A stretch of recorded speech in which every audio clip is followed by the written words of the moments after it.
Shalom. Ya, puji Tuhan, selamat malam saudaraku yang saya kasihi. Ya, saudara, saya langsung aja kepada tema kita. Waktu saya berdoa, saudaraku, Tuhan berikan pemahaman ini kepada saya, yaitu alami jamahannya.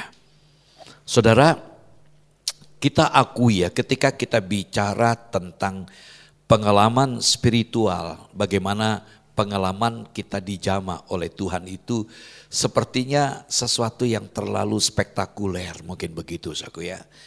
Kita merasa Allah itu adalah Allah yang transenden, yang jauh di sorga sana, Allah yang tidak bisa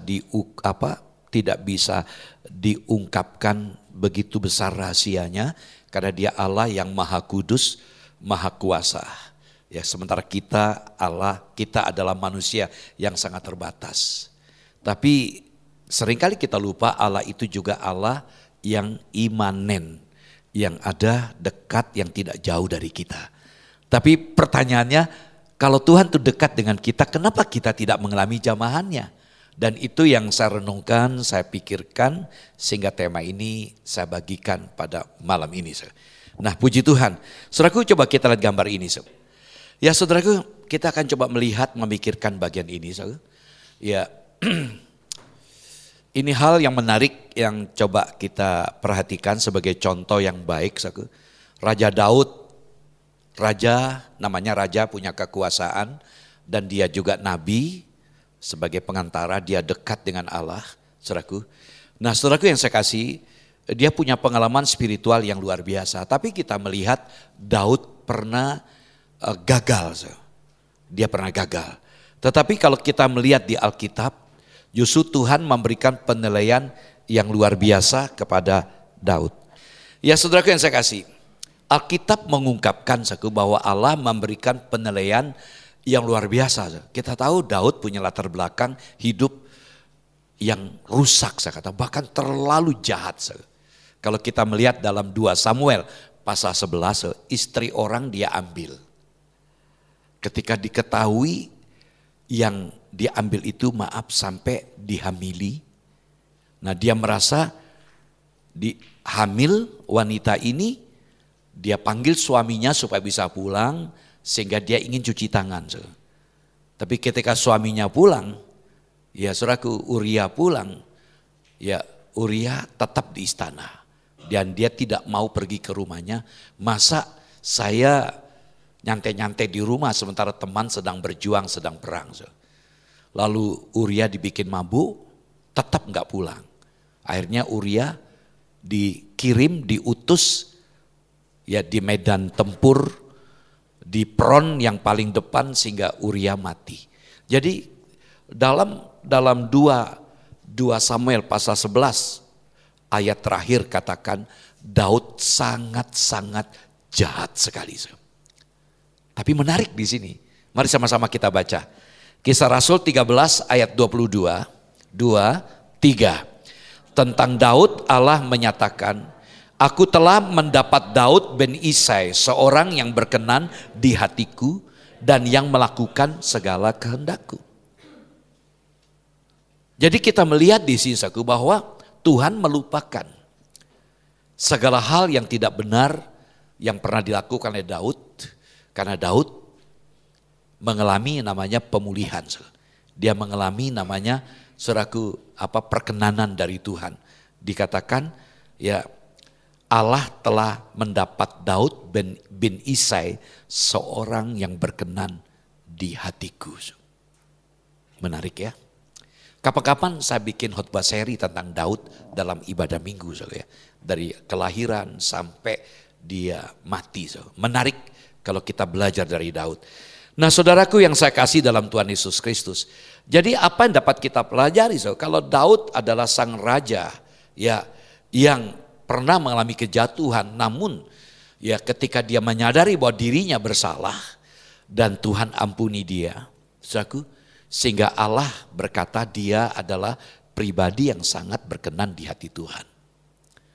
Nah, karena apa? Karena mengalami jamahan Tuhan. Saudara, kita sebagai manusia, kita juga adalah makhluk yang berdosa. Dan kita akui juga kita tidak luput dari kesalahan. Setuju? Tapi jangan cari-cari dosa, saudaraku ya. Jangan lakukan pelanggaran. Tapi kita jujur, kita pun tidak luput dari hal ini.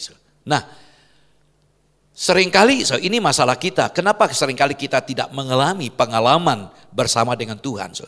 Seringkali kita berlagak ketika kita jatuh dalam dosa. Ketika kita gagal dalam mengikuti apa yang Tuhan perintahkan. Seringkali kita berlagak seolah-olah kita itu menyembunyikan dosa dari Allah. Yang sesungguhnya Allah itu maha tahu. Allah itu mengetahui segalanya. Artinya kita tidak akan bisa bersembunyi di balik segala perbuatan kita. Mungkin kita bisa bersembunyi dari teman-teman kita. Bahkan kita juga bisa sepertinya mendemonstrasikan kehidupan pelayanan kita. Sehingga orang mengakui kehebatan kita. Orang mengakui bahwa kita adalah orang yang luar biasa dipakai oleh Tuhan. Tapi di mata Tuhan tidak ada yang tersembunyi. Ya, tidak ada yang tersembunyi. Semua terbuka. Ada begitu banyak pernyataan ayat di Alkitab. Misalnya mata Allah menjelajah bumi. Jadi Allah melihat. Nah, karena itu hari ini kita belajar, kita akui dengan jujur. Kenapa seringkali kita tidak mengalami pekerjaan Tuhan dalam hidup kita? Kita tidak mengalami jamahannya. Karena kita tidak memiliki respon yang baik. Kita lebih senang bersembunyi, tanda petik, dengan menunjukkan seolah-olah kita adalah orang yang paling benar, yang paling baik di mata teman-teman kita. Nah, saudaraku, karena itu ketika kita sadar bahwa kita adalah manusia yang memang enggak luput dari kesalahan, bukan berarti kita selalu memberikan catatan, ya memang ya manusia bisa jatuh dalam dosa. Kita selalu membenarkan diri kita juga keliru juga. Saya begitu yakin ketika kita jatuh dalam dosa, naluri hati kita ada kesadaran, saya kok bersalah ya. Benar enggak saudaraku? Kalau sampai kita tidak punya kepekaan atas perbuatan dosa kita, maaf kita belum lahir baru, kita belum bertobat. Saya begitu yakin setiap anak Tuhan ketika dia gagal, dia jatuh, dalam hatinya paling tidak ada adanya perasaan tidak ada damai, ada rasa tertuduh, sehingga ingin menjauh dari gereja, menjauh dari pelayanan, karena merasa dirinya enggak layak. Memang ada orang-orang yang tebal muka. Ya, artinya ada kesalahan pun dia tetap melayani. Tunggu ketahuan dulu baru didisiplinkan. Ini juga enggak benar. Karena ketika kita menyadari bahwa kita manusia yang sangat terbatas, maka tanggapan terhadap kesalahan yang kita perbuat itu yang membedakan kita dengan orang-orang yang belum percaya. Ini yang penting. Kita bisa jatuh. Kita bisa jatuh, kita bisa gagal. Tetapi ketika kita meresponi kegagalan kita itu dengan sikap yang positif, itulah yang membedakan kita dengan orang-orang yang tidak percaya. Nah, untuk itu kita akan belajar, coba melihat, mencermati, minta tolong Mada bisa tampilkan Mazmur 51 ayat yang kelima. Nanti Bapak Ibu Saudaraku membaca satu pasal ini, ya saudaraku, saya cuma menghantar memberikan pemahaman. Bagaimana ketika Nabi Nathan menegur Daud, bagaimana respon Daud kita lihat di sini. Ayat yang kelima sama-sama kita bacakan, 2, 3. Sebab aku sendiri sadar akan pelanggaranku, aku senantiasa bergumul dengan dosaku. Jadi Daud sebenarnya ketika dia melakukan kesalahan itu dia sudah bergumul. Dia cuma mencoba untuk menutupi. Ketika Nabi Nathan dalam 2 Samuel pasal 12 ketika memberikan kisah bercerita untuk membuka supaya Daud mengaku, itu sebuah pergumulan bagi Daud. Sehingga ketika Daud meresponi apa yang Nabi Nathan cerita, ya itu siapa? Nabi Nathan, kamulah orangnya.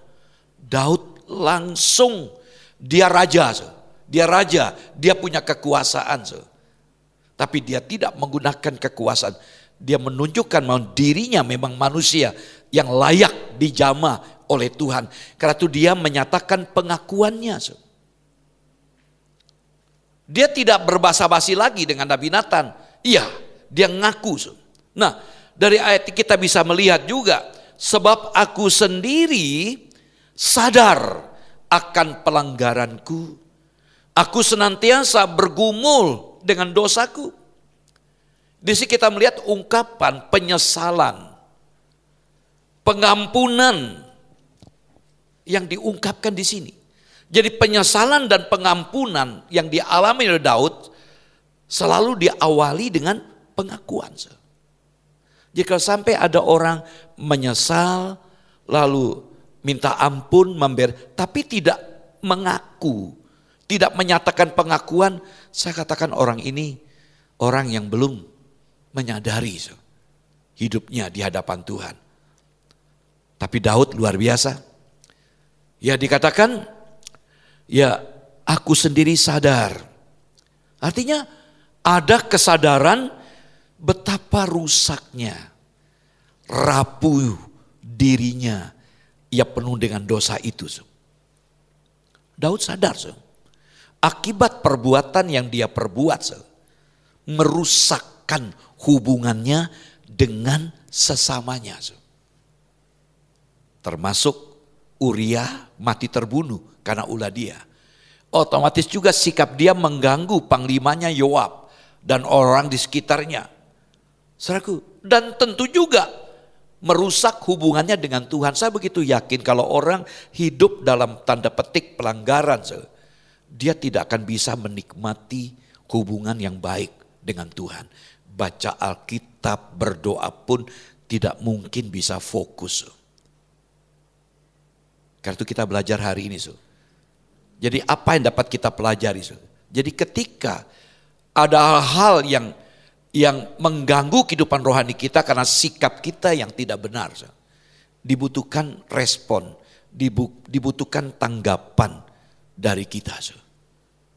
Jadi kesadaran kalau kita bersalah itu paling tidak mendorong kita untuk belajar mengakui. Kalau kita biarkan menutupi itu, saya begitu yakin kita akan mengisolasikan diri kita. Kita akan jaga jarak dengan orang lain. Kalau toh kita bisa berhubungan dengan orang dan kita tidak bisa membangun hubungan yang lebih terbuka dengan orang.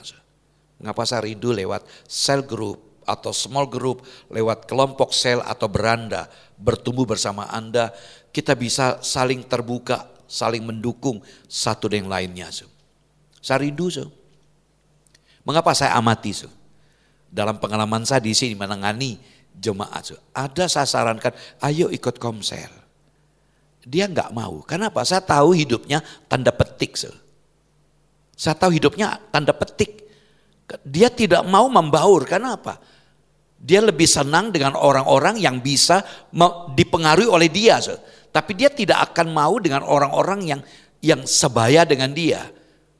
Kenapa? Ada sesuatu something wrong dengan dirinya. Itu yang saya amati, yang saya pikirkan. Ketika ayolah ikut.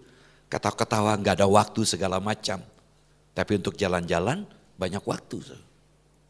Nah saudaraku yang saya kasih, ini yang pertama. Yang kedua kita lihat ayat 10 sampai 12. Ayat 10 sampai 12. Atau dari ayat 9 ya, saya baca ayat 9.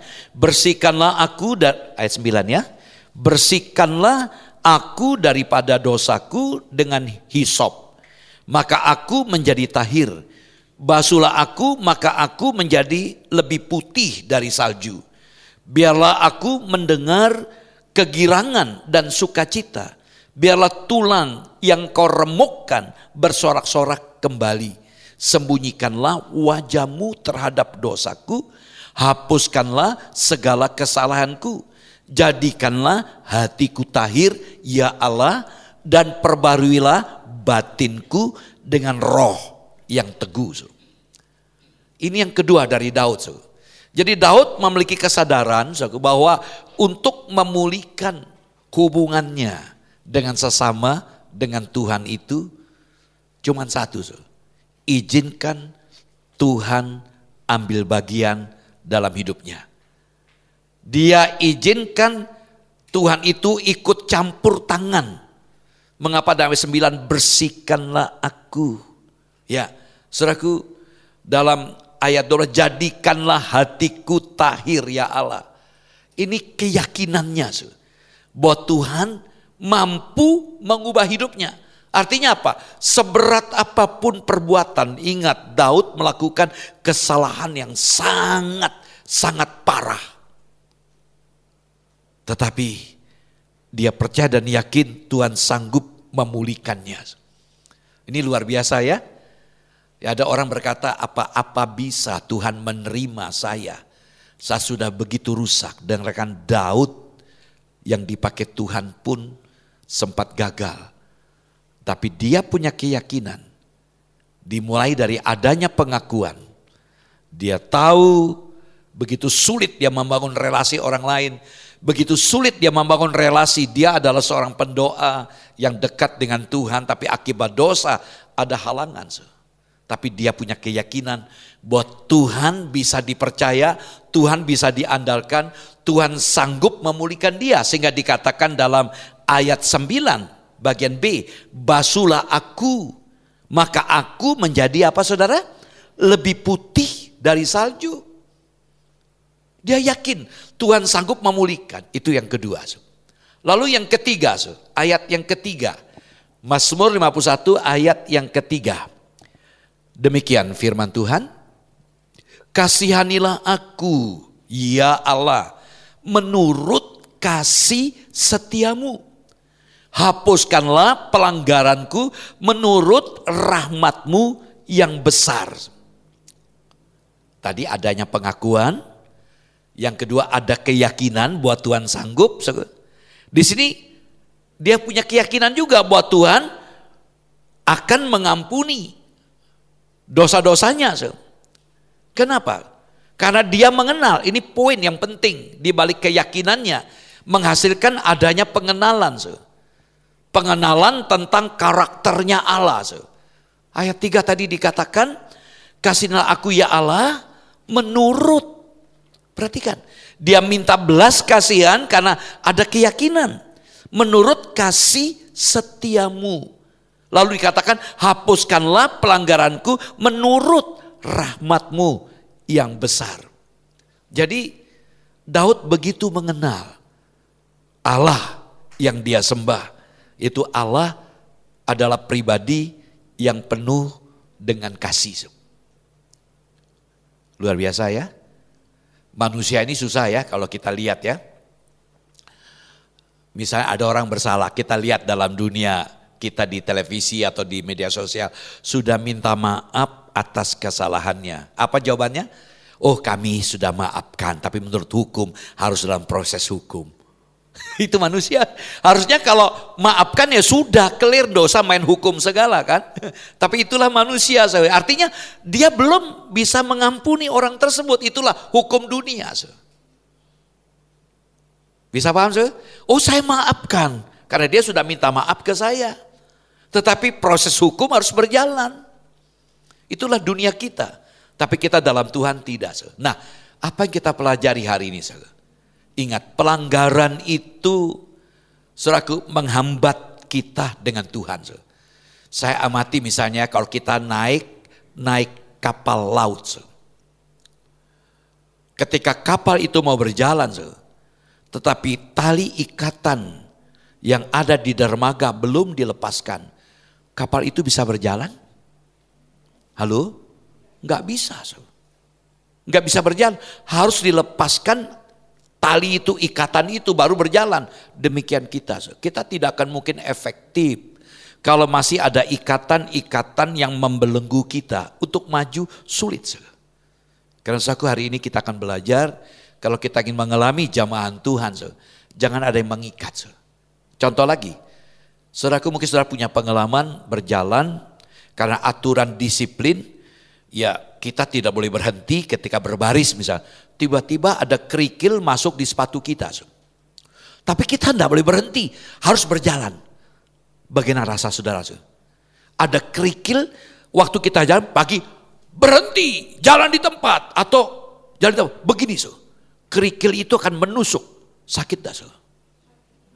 Itulah, seringkali menyakitkan juga. Saudaraku, ini sebuah pengalaman. Biar kita belajar hari ini. Contoh lagi, satu lagi. Kalau saudara beli ikan, membedakan ikan itu ikan baru dengan ikan yang lama. Dilihat di bagian mana? Mata insangnya. Kelihatan dari warnanya. Ini patut dibeli atau tidak. Kita buka insangnya. Itu artinya bagian kepala. Dan kaitan bernapas. Artinya dosa begitu mulai dari yang paling hakiki dalam diri kita. Karena kenapa saya bahas ini? Saya melihat dalam pengalaman saya dalam mengembalakan orang-orang yang sejak saya melayani di kampus, seringkali mereka bertanya, apakah Tuhan masih terima saya? Apakah Tuhan berkenan kepada saya? Saya berikan contoh yang konkret dari Raja Daud. Nah, saudaraku yang saya kasih dalam Tuhan Yesus Kristus, kita lihat ya, dapatkan pencerahan dari perbuatan Daud. Kita belajar dari Daud. Apa yang pertama tadi? Dari respon Daud membuat Daud apa? Mengaku. Yang kedua, dia punya keyakinan bahwa Tuhan sanggup memulihkan dia. Yang ketiga, dia mengenal karakter Tuhan. Yang bagaimana? Yang maha kasih, yang mengampuni. Amin, saudara. Nah, kita belajar. Mari kita lihat apa permintaan Daud. Sama-sama kita baca ayat 13.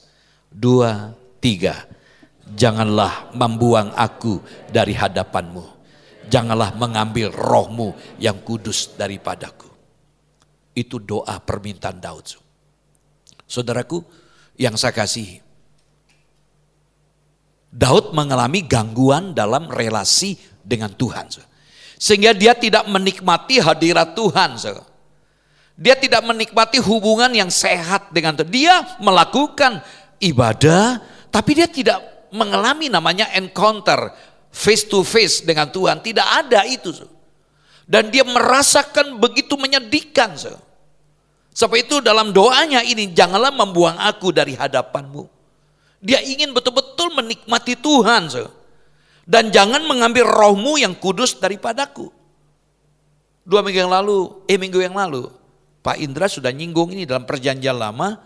Roh Allah berdiam hanya kepada orang-orang pilihannya. Termasuk Raja Kores, itu raja kafir. Roh Kudus mengurapi dia. Dan kalau kita melihat yang membuat tabernakel 2 orang yang diurapi oleh Roh Kudus. Hanya orang tertentu saja yang didiami oleh Roh Allah. Artinya konsep perjanjian lama, pendiaman Roh Allah itu, saudaraku, kepada orang tertentu, dan bersifat temporal. Kalau orang itu enggak benar, roh itu pergi. Dan itu yang dirasakan oleh Daud. Dikatakan, jangan membuang aku dari hadapanmu, janganlah mengambil rohmu yang kudus daripadaku. Dia merasakan Allah pergi dari dia. Bayangkan, kalau kita, ya nanti saya akan banyak hal yang saya sampaikan di balik apa yang saya sampaikan ini. Jadi kalau kita melihat di sini, ini pergumulan batin dari Daud. Nah, bagaimana dengan kita? Saya sudah katakan dalam khotbah pas kenaikan, pendiaman Roh Kudus atau Roh Allah atau Roh Kristus atau Roh Yesus dalam diri kita itu bersifat permanen. Roh Allah itu tidak pergi, tetap tinggal. Ada dalam diri Pak Dwi, dalam diri Pak Gunawan, Pak Gunanto, dalam diri kita semua ada bersama kita. Tetapi dengarkan ini, tapi jangan pernah kita berpikir kalau Roh Allah berdiam, lalu kita tidak menghargai dia. Saya katakan yang lalu apa? Dalam Yohanes pasal 14 ayat 17, ingat pas kenaikan itu. Ada kata ganti dia, kalau tidak salah 4 kali, lalu kata ia 1, 5 kali kata ganti. Menjelaskan kata ganti Roh Allah itu. Nah jadi Roh Kudus itu bukan sesuatu, tetapi Roh Kudus adalah pribadi. Mengapa dalam Efesus, tidak usah dibacakan, Efesus 4 ayat 30. Efesus 4 ayat 30, jangan mendukakan apa saudara? Roh Kudus. Dalam 1 Tesalonika 5 ayat 19, jangan padamkan Roh Kudus. Jadi memang ada privilege, ini anugerah yang Tuhan berikan kepada kita.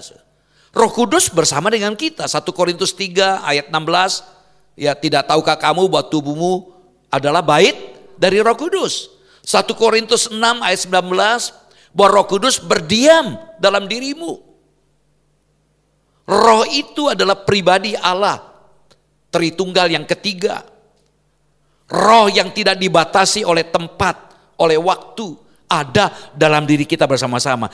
Tapi jangan pernah kita berpikir kalau roh ada dalam diri kita, namun kita bersikap tidak benar, maka dia didukakan.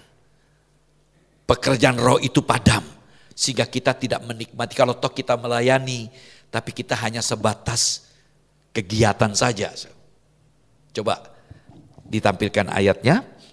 Matius pasal 15 ayat 8 dan 9. Ini bisa terjadi dalam diri kita. Matius 15 ayat 8 dan 9. Sama-sama kita baca 2, 3. Bangsa ini memuliakan aku dengan bibirnya, padahal hatinya jauh daripadaku. Percuma mereka beribadah kepadaku, sedangkan ajaran yang mereka ajarkan ialah perintah manusia.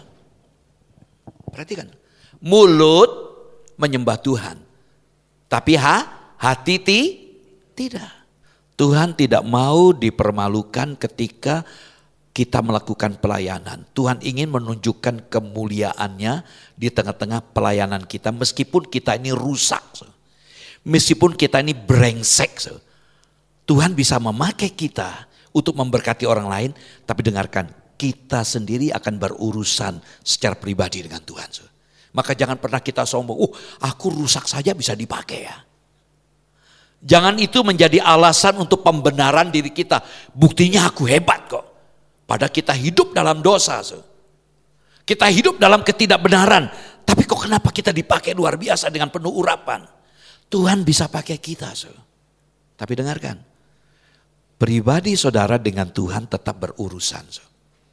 Nah saudaraku yang saya kasih, hari ini kita belajar. Dikatakan, kamu memuliakan aku dengan bibirmu, padahal hatimu jauh daripadaku. Lebih tajam lagi apa?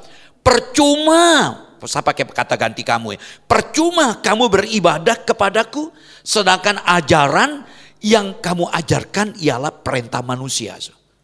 Dicenderung, ini yang paling fatal. Nah sekarang lompat lagi, tolong tampilkan Mada. Markus pasal 7. Markus pasal 7 ayat 18 sampai 23. Sama-sama kita bacakan Markus pasal 7 ayat 18 sampai dengan ayat 23. Sama-sama 2, 3. Maka jawabnya, apakah kamu juga tidak dapat memahaminya? Tidak tahukah kamu bahwa segala sesuatu dari luar yang masuk ke dalam seseorang tidak dapat menajiskannya? Karena bukan masuk ke dalam hati, tetapi dalam mulut perutnya, lalu dibuang di jamban. Dengan demikian ia menyatakan semua makanan halal. Katanya lagi, apa yang keluar dari seseorang, itulah yang menajiskannya. Sebab dari dalam hati orang timbul segala pikiran jahat, percabulan, pencurian, pembunuhan, perzinahan, keserakahan, kejahatan, kelicikan, hawa nafsu, iri hati, hujat, kesombongan, kebebalan. Semua hal-hal jahat ini timbul dari dalam dan menajiskan orang. Jadi intinya kita melihat ini masalah hati kita. Jadi mari kita belajar ya memikirkan untuk kehidupan rohani kita. Kenapa saya sampaikan bagian ini? Allah ingin kita bisa mengalami terobosan bersama dengan Tuhan. Amin. Hidup ekonomi kita, rumah tangga kita diberkati Tuhan. Ya, hidup nikah kita diberkati Tuhan. Nah, saudaraku yang saya kasih dalam Tuhan Yesus Kristus, kita melihat kemudian dari Mazmur 51 tadi, ini bisa jadi khotbah ya. Ini sebenarnya khotbah, saya tadi ingin khotbahkan ini, tapi ya saya ingin menyederhanakan, hanya memberikan perenungan untuk kita pikirkan. Tadinya ini 3 hal dari Mazmur 51. Jadi pertobatan yang benar, ya dapat kita lihat 3 hal di sini. Ya, yang pertama didasarkan pada karakter dan pribadi Tuhan. Tadi kita sudah melihat ya, bahwa Tuhan mengasihi, rahmat Tuhan.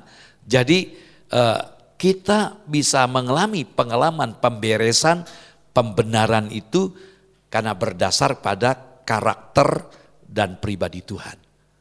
Yang kedua kita lihat pertobatan yang benar didasarkan pada pengakuan dosa dan tanggung jawab pribadi. Tadi kita melihat bagaimana Daud mengaku. Yang ketiga, pertobatan yang benar ditunjukkan dengan kesaksian. Ya, pada orang lain, dan kedua keyakinan kepada Tuhan. Itu dalam Mazmur 51. Nah, mari sama-sama kita bacain di bawah ini. 2, 3. Allah kita adalah Allah yang bersedia mendengarkan setiap pengakuan akan kelemahan dan keberdosan kita. Ia mau mengampuni dan membaharui kita. Amin. So itu intinya apa? Kalau kita bersalah, kalau kita melakukan pelanggaran, cepat-cepatlah kita selesaikan. Jangan biarkan itu terus ada mengikat, sehingga itu akan mengganggu perjalanan hidup kita. Nah, jadi dalam renungan tadi pagi ya, tadi malam saya masukkan di media sosial, tadi pagi saya bagikan di grup. Saya harap teman-teman bisa sharekan ke orang lain. Saya bacakan saja ya, quote yang saya bagikan, saudaraku. Judulnya apa hari ini? Ada yang tahu? Berarti enggak lihat ya. Di story saya juga ada transformasi. Nah, saudaraku yang saya kasih, saudara, kita bisa membedakan, belum saya jalankan ya. Ya, reformasi dan transformasi. Saudara, Indonesia kan tahun 1998 itu terjadi apa namanya? Reformasi. Buktinya apa? Tambah baik. Korupsinya tambah nemen. Ya saudaraku, ya karena apa? Hanya perubahan bentuk saja. Itu reformasi. Tetapi diabaikan transformasinya. Tolong dilihat di sini. Jadi pemulihan yang bukan sekadar reformasi, ya, tetapi justru transformasi itu dari dalam keluar. Ini yang Tuhan mau. Karena ya tidak cukup ya misalnya altar call, nangis di jamaah Tuhan. Enggak salah. Itu baru masuk kepada reformasi. Tapi transformasi butuh, mulai ada niat. Tapi yang saya maksudkan hari ini, jangan hanya kita mendambakan mengalami pengalaman secara reformasi saja. Harus transformasi dalam diri ini. Saya tulis ya dalam perenungan di quote ya. Henet itu Henok Edi ya. Ya. Hati yang rusak, perhatikan ini, hati yang rusak bagaikan mata air yang terpolusi, mengalirkan air beracun senantiasa. Karena itu kesalehan yang hanya terlihat dari luar adalah bahaya. Itu akan menjauhkan orang dari Allah dan membuat orang menjadi munafik. Ya, mari saudaraku, ya terus terang saya ngalami ngeserap puji Tuhan enggak seperti yang aneh-aneh ya. Ya saya lihat di gereja tertentu, repot kan, latah. Nah, sebagai implikasi, karena saya menyinggung tentang hati. Mari kita buka Yehezkiel 36 ayat 25 sampai 27. Yehezkiel pasal 36 ayat 25 sampai dengan 27. Saya baca dulu ayat ini. Demikian firman Tuhan.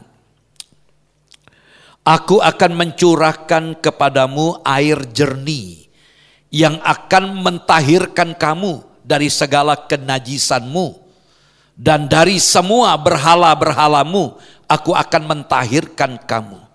Kamu akan kuberikan hati yang baru dan roh yang baru di dalam batinmu, dan aku akan menjauhkan dari tubuhmu hati yang keras dan kuberikan kepadamu hati yang taat. Rohku akan kuberikan diam dalam batinmu, dan aku akan membuat kamu hidup menurut segala ketetapanku dan tetap berpegang pada peraturan-peraturanku dan melakukannya. Amin. Nah, kita lihat sekarang. Yang pertama, ya. Jadi bagaimana kita bisa mengalami namanya transformasi. Yang pertama, ayat 25 tadi, izinkanlah Tuhan menyucikan kita dari segala kenajisan dan berhala. Nah, saudaraku, kita harus singkirkan itu. Ya, saudaraku, jadi ini yang harus kita lakukan, menyucikan diri. Itu intinya. Dikatakan 25 tadi, saya baca ulang, tidak usah ditampilkan. Aku akan mencurahkan kepadamu air jernih, air bersih ya, yang akan mentahirkan kamu dari segala kenajisanmu.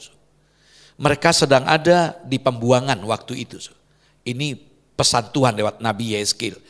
Tuhan menyucikan kita. Ini prinsip yang penting. Kalau kita ingin mengalami namanya transformasi, izinkan Tuhan menyucikan kita. Yang kedua, dikatakan dalam ayat 26, saya baca ulang, kamu akan kuberikan apa saudara? Hati yang baru dan roh yang baru di dalam batinmu. Dan aku akan menjauhkan dari tubuhmu hati yang keras, kuberikan kepadamu hati yang taat. Jadi Tuhan memberikan hati yang baru dan roh yang baru. Perhatikan di sini, hati dan roh sama-sama menunjukkan bagian terpenting dalam diri kita. Yang sudah kita baca tadi di Perjanjian Baru, ya, dalam Matius pasal 15 ayat 89, lalu di Markus pasal 7 tadi. Hati itu adalah pusat kehidupan kita. Mengapa Paulus berkata apa? Paulus berkata dalam Roma pasal 12 ayat kedua mengatakan apa? Jangan kamu serupa dengan dunia ini, tapi berubahlah kamu melalui apa saudara? Pembaruan akal budimu. Jadi kita harus mengalami namanya pembaruan akal budi, yaitu pikiran kita. Pikiran itu digambarkan hati. Jadi hati pusat dari kehidupan kita. Mengapa Yesus berkata tadi, bukan yang keluar itu yang najis, yang di dalam hati kita. Maka kalau ada orang kata-katanya ya tidak menunjuk kepada karakter Tuhan, patut dipertanyakan hatinya. Nah, saudaraku yang saya kasih, jadi tadi saya singgung tadi, menyucikan mereka dari segala kenajisan. Jadi bicara tentang berhala, ini bukan bicara masalah lokasi, bukan bicara masalah visualisasi, masalah hati kita. Hati kita ada di mana? Saudara, saya seringkali katakan dunia kita sekarang ini menganut keyakinan, paham, filsafat, materialisme. Semua diukur karena materi. Ketika kita bicara tentang masa depan, kita pikirkan apa itu menguntungkan saya. Ukurannya materi. Uang, harta. Yesus berkata apa? Jangan kamu khawatir tentang hari esok. Ya, karena sudah cukup sehari. Ya, jangan kamu khawatir tentang masa depanmu. Hadapilah yang hari ini, apa yang kamu khawatirkan ini. Artinya kita sebenarnya kalau kita percaya bahwa providensia Allah memelihara kita, kita nggak usah bingung. Saudaraku, maka tolong ya, yang ada di sini dengarkan ini. Jangan hati kita itu pada materi. Biarlah hati kita berpaut kepada siapa? Sumber dari materi itu siapa? Tuhan. Ingat contoh ini. Ingat pengalaman Ishak di daerah Filistin. Dia menghadapi orang-orang Ahimelek. Dia kaya, punya ternak banyak, tentu butuh air kan? Gali sumur, bekas ayahnya, sumur ayahnya, gali keluar air. Apa yang terjadi kemudian? Diusik oleh orang Ahimelek, ditutupi, pindah lagi. Berkali-kali pindah sampai ke Rehobot. Akhirnya Ahimelek menghentikan, sudahlah. Mengakui memang Tuhan menyertai Ishak. Apa yang saya sampaikan? Dengarkan ini, dengarkan ini pernyataan iman. Berkat itu bukan ditentukan oleh tempat atau lokasi. Dengarkan. Berkat itu bukan ditentukan oleh tempat atau lokasi. Berkat itu ditentukan oleh siapa? Bagaimana saudara dengan Tuhan menjadi sumber berkat. Mau dihalangi oleh orang, gak usah pusing. Serahkan hidupmu kepada Tuhan. Tuhan pasti memberikan yang terbaik kepada saudara. Maka jangan pikirannya tuh, wah maaf ya. Ini seringkali saya katakan, sudah lama tidak pernah katakan. Kemana saja ku tetap setia. Kemana saja aku siap diutus maksud saya. Asalkan di Jakarta. Bayangan kita begitu. Saya punya teman banyak di Jakarta. Sepertinya sukses tanda petik. Tapi hidupnya dibayangi segala macam. Saudara, mari kita belajar berkat bukan karena tempat. Berkat ditentukan hubungan pribadi saudara dengan Tuhan. Ketika saudara membangun hubungan, kepekaan saudara dengan Tuhan bagaimana? Mengapa? Hati. Berhala itu bukan masalah lokasi atau visualisasi. Ingat, berhala itu artinya apa? Idol. Sesuatu yang kita idolakan.